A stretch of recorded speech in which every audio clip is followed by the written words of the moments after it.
hambalyo alwaaxa secondary.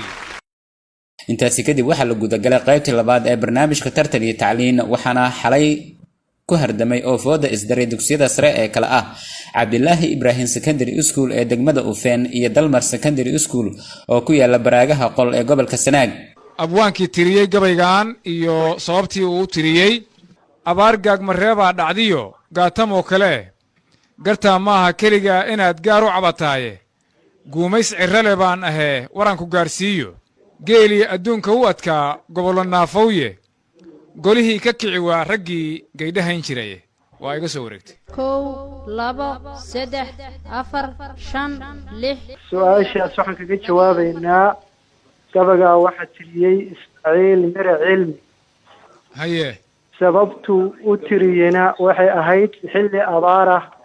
oo abaar daranay jiddo oo gaagmareeba la dhaho waxba aan reebin bugeed hoostii fariistay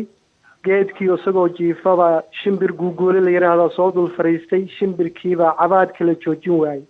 markaas ayuu gabaga unkay isagoo la hadlaya abaar gaagmareebta dhacday gaatamo ged oo isagoo guuguulaha u jawaabayo leeyahay giddiga waxa jooga dadkii oo dhan abaartu way wada gaadhay saa ula soo gabagana guuguula la yiraahdo waayahay guddiga ما شاء الله وجواب صح ما شاء الله waa jawaab saxa oo dhammaystiran. qaybtan dambe ee tartan iyo tacliin ayaa ahayd mid aad u adkeed haddaba markuu tartanku soo dhamaaday waxaa natiijada mar kale iyo dugsiga ay guusha raacda xalay ku dhawaaqaya gudoomiyaha guddiga barnaamijka gaashaan Sheekh Cabdalla Ibrahim secondary waxay ka jawaabeen laba su'aalood kaliya shantii su'aalood ay lahaayeen laba kaliya ka jawaabeen halka waxay ku heleen 4 dhibcood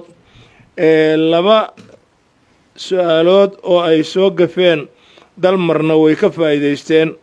oo laba dhibcood bay halka ku heleen sidaas daraadeed 6 dhibcood bay leeyihiin totalkooda Dalmar Secondary School shantoodii su'aalood mid kaliya kama ayan jawaabin laba su'aalood oo ka soo baxsaday oo ay garab mareen Cabdalla Ibrahim ayay ka faa'iideysteen su'aashii shanaad iyo su'aashii lixaad